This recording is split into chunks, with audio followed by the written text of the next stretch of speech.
आज की कहानी पति के प्रेमिका की है। यामिनी, जिसके पीछे रवि पागल रहता था। उसका कहना था कि वह उसके बिन बिल्कुल भी नहीं रह सकता। वह उसे बहुत चाहता है। उसके बगैर ज़िंदगी काटना उसके लिए मुमकिन नहीं है। वह उसे बहुत चाहता था, बहुत प्यार करता था। यामिनी भी उसे बहुत चाहती थी। वह भी उसे पसंद करती थी, पर यामिनी को पता था कि उसके घर वाले कभी भी राज़ी नहीं होंगे, इसलिए वह हमेशा उससे दूरी बनाया करती थी। वह रवि से जितनी ही दूरी बनाती थी, रवि उतना ही उसके करीब जाने की कोशिश करता था। रवि हमेशा उसका पीछा किया करता था और उसे फॉलो करता था। आखिरकार यामिनी ने हाँ कह दिया और रवि और यामिनी की शादी हो गई। अभी शादी के महीने ही बीते थे और रवि वह किसी से घंटों फ़ोन पे लगा रहता था। उसका बिल्कुल भी ध्यान नहीं रहता था कि यामिनी क्या सोचेगी। धीरे धीरे यामिनी भी समझने लगी थी कि रवि का इंटरेस्ट उसमें ख़त्म हो चुका था। रवि अब उसे बहुत ज़्यादा पसंद नहीं करता था। वह हमेशा उससे चिढ़ा रहता था। एक दिन बारिश बहुत ज़ोरों से हो रही थी और रवि का फ़ोन घर पर ही छूट गया था और बारिश ऐसी हो रही थी कि रुकने का नाम ही नहीं ले रही थी।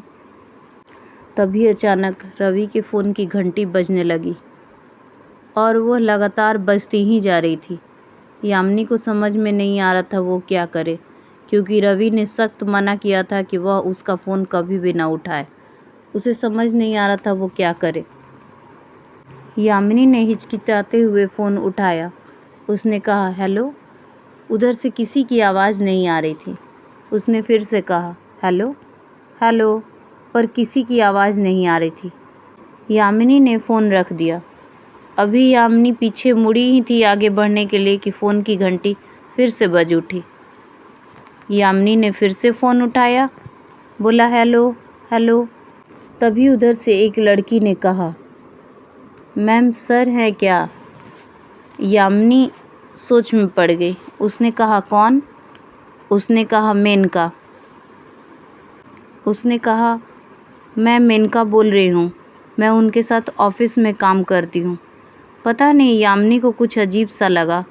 उसे ऐसा आभास हो रहा था जैसे ये वही लड़की है जिससे रवि घंटों बात करते रहता है। यामिनी ने कहा, इतनी तेज़ बारिश हो रही है, वो कहीं निकल गए हैं। उसने कहा, सर से एक ज़रूरी काम है मुझे, जैसे ही आते हैं बात करवाइएगा। और इतना कहकर उस लड़की मेनका ने फ़ोन रख दिया। यामिनी यह सोचने लगी कि जब इस लड़की ने पहली बार कॉल किया तो ये बोल क्यों नहीं रही थी। आखिर इसके मन में क्या चोर था।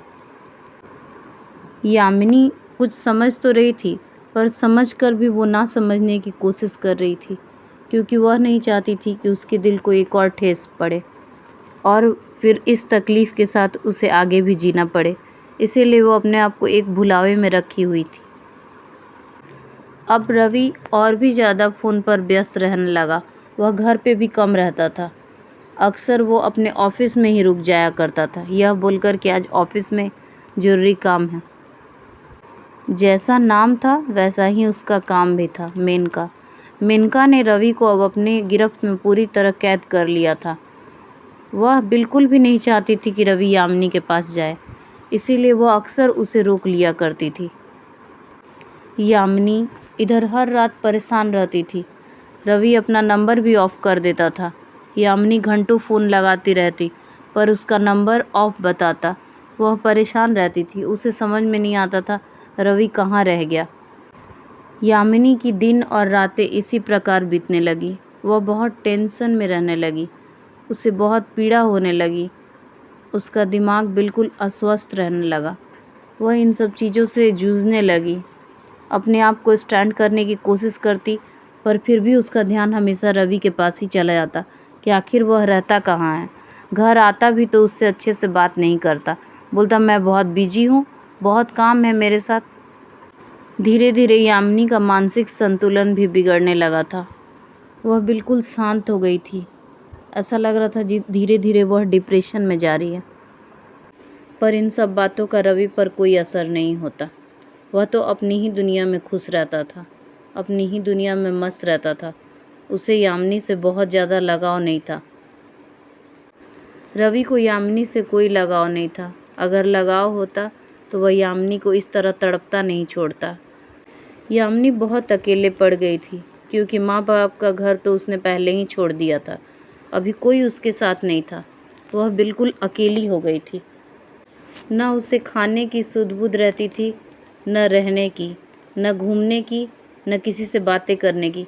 बस उसको एक ही बातें खाई जाती थी कि उसने ऐसी गलती क्यों की, उसने अपने माँ बाप की बात क्यों नहीं सुनी।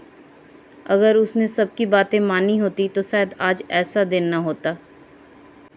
यामिनी ने एक स्कूल में नौकरी कर ली, टीचर की नौकरी, ताकि उसका मन बहल सके, बच्चों के साथ वह खुश रह सके।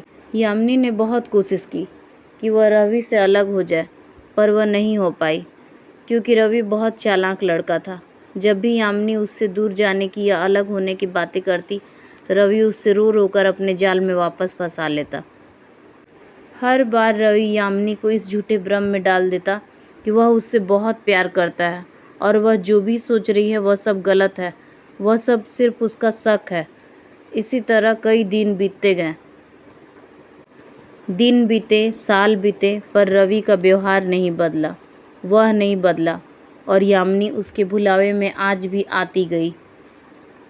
अगर कुछ बदलाव आया तो बस ये कि आज यामिनी के ज़िंदगी में उसकी एक बेटी भी है जो उसके साथ है। यामिनी की बेटी भी अब 8 साल की हो गई थी। वह भी उसके साथ रहती थी और उसके हर सुख दुख में उसका साथ देती थी। यामिनी की बेटी वह बहुत समझाती यामिनी को। वह भी देखती थी कि आखिर मेरे पापा घर क्यों नहीं रहते। यह बात उसे भी बहुत दुख देती थी। वह पूछती भी, पर रवि हमेशा टाल देता कि मुझे काम है, मुझे काम है, ऑफिस का काम है। और यामिनी इन सब से आज भी बहुत परेशान रहती थी। पर एक वजह थी उसके पास मुस्कुराने की, जो कि उसकी हंसती खिलखिलाती प्यारी सी बेटी थी, जो बहुत ही प्यारी थी और बहुत समझदार भी। वह 8 साल की थी, पर उसके सारे दुखों दर्दों को ऐसे समझती थी मानो उसकी सहेली हो। और रवि, वह आज भी नहीं बदला और ना ही मेनका की शादी हुई। आज भी वो दोनों की कहानी आगे बढ़ रही है। आज भी यामिनी इंतज़ार कर रही है कि शायद मेरे प्यार की वजह से रवि में कुछ बदलाव आ जाए और मेरा रवि फिर से बदल जाए और वही रवि हो जाए जो वो शादी के पहले था। यह कहानी सिर्फ एक यामिनी की नहीं है। न जाने कितनी औरतें हैं जो अपने घर को बचाने के लिए पूरी कोशिश कर रही हैं, चाहे उसमें उसकी भावनाओं को कितने भी ठेस, कितने भी चोट क्यों न लगे। वो सह रही हैं, आगे बढ़ रही हैं, पर हालात अभी भी उनके अनुकूल नहीं हैं। हम भले ही कह दें कि ऐसी परिस्थिति में हमें अपने पतियों को छोड़ देना चाहिए, पर ऐसा करने के बाद जीवन और भी कठिन हो जाता है औरतों के लिए, और यह बिल्कुल सच है। आपकी क्या राय है, कमेंट में ज़रूर बताएं।